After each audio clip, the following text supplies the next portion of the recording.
Auxiliary. Bob Liebert and Ben Crabtree and with us. Good morning, gentlemen. How are y'all? Good morning, Ben. Good to have you here with us. And Bob, tell us why you're here, because you got some things going with the auxiliary. Well, that's right, Ben. Thank you. Boating safety is one of the primary missions of the Coast Guard Auxiliary, as you know. And my job is to coordinate the vessel exam program in the area. Ben Crabtree is here. He's also an examiner, but he coordinates the boating safety classes that we have. Is this Boating Safety Week this week? Or Boating Safety Week starts the 16th of May. All right, coming up soon. The 22nd, yes. Yeah. What we do is we provide vessel exams at marinas, at ramps, and wherever else we need to go. These are free exams, and if the boater has all the right equipment, we put a decal on that vessel. Right. Usually that means if the Coast Guard checks or the vessel sees it has the decal, they know that we've inspected that boat. May not get a pass, but he might not get a pass, but it does help. It usually is a shortened exam. They'll just check a few items. Yeah. So what we do is we go with the vessel, with the boater, and we go through a checklist to make sure they have each of the safety pieces of safety equipment on board. And this is really an advisory thing, right, Ben? I mean, you're really helping the boater understanding what they really need to have if they don't. Yes, the program is purely voluntary, and we are not law enforcement officers, but what we try to do is work with prevention to make sure the person has the right equipment that's legally required, and then likewise that equipment that is recommended. Interestingly enough, sometimes some of the equipment is not required, such things as an anchor.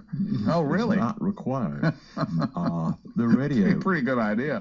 Yeah, it is. Yeah. And so a lot of people also are getting into use of cell phones versus a radio. And there's some, the cell phone certainly is appropriate for a backup. Yeah. It's not like using a VHF radio. Right. Bob can certainly speak more to that issue. Yeah, and in fact, depending on where you go, you may get out of cell phone coverage pretty quickly. Yes, and if you need instant help, then you're calling a friend who's going to have to get a boat out or do something. It isn't as quick as getting to the Coast Guard. Right. Now, again, these inspections are available in different locations. How do people find out where they are? They can call me. My number is 726-4369, and I can get an examiner to them in our area, or I can give them a name for someone in the Emerald Isle and Swansboro area. Yes, we have auxiliaries all around. Exactly. So, right. So we have a lot of them. But you will go to where they are or where their boat is. That's true. We'll travel, and it's not Ben's favorite thing to do, but you also have ones where people can bring their boat. Right. Exactly. And we'll go to a marina almost every weekend, and we'll be somewhere. And so we also try to educate the boater on the items that are there. So it's not just going through a checklist. For example, there are new radios out that have digital selective calling. We want to make sure that that's hooked up correctly. There is a recall on certain fire extinguishers right now, so we want to make sure that the person doesn't have one of those. Right. Ben, emergency signal, EPIRBs, I guess. And certain boats, any boat can have it, but if you're an offshore fisherman, then that's a really important thing to have. Right. And we've gotten away from, I guess, Loran now, aren't we? Or is that completely gone, or is that? That's gone. Yeah, right. It's all GPS. It's all GPS, right. And so, for example, the DCS radio has that built in, so that if you push the distress button, if you have it set up right, it will give you a location and description of the boat. So that's a pretty good thing. Which is good. I mean, because if you have the kind of emergency where you have to attend to other people, you press that button, and then your signal's gone out, or at least you hope so. So Ben does all of our classes for. What do you have coming up for classes then? Well, we've just completed some classes.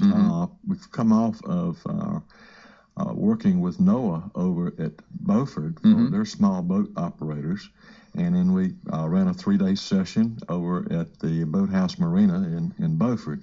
and we're headed into a course which meets the North Carolina requirements for boaters, and it's called About Boating Safely. And we teach that particular class at Carteret Community College. The course itself is free, and we charge only for the materials and the examination itself.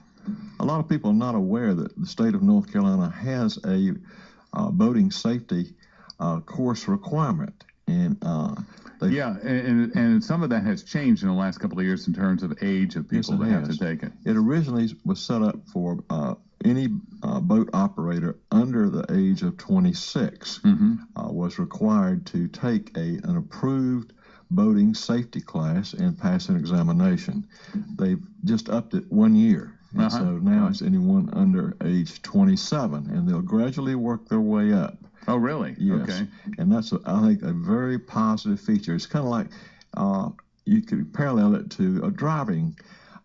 If there was no requirement for knowing the laws or the rules of the road and going out on the highway, you can see what we'd have. Well, we had the same thing on the water.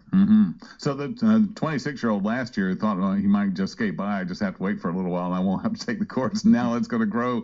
He's not going to get out of it.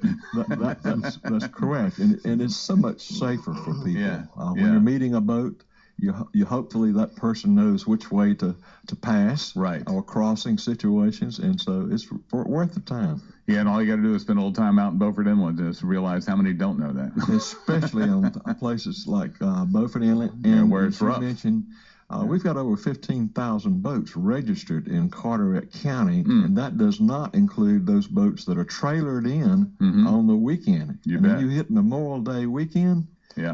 It's massive.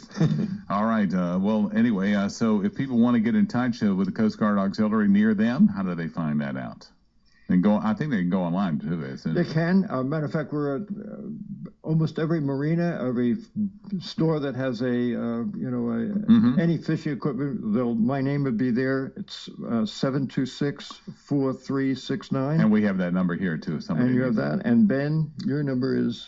My number is 252-808-3091. We have that one too. So if you need it, we can pass that along to you. Thank you, Ben. And Ben and Bob, thanks for coming by. We appreciate it. As we head towards Boating Safety Week too, we want to remind people that be safe out on the water. It is a lot of fun around here to be on the water, but you got to know what you're doing. This is Coastal Daybreak here on the talk station FM 107 and AM 1240. That's our community moment, brought to you by Coastal Carolina Regional Airport.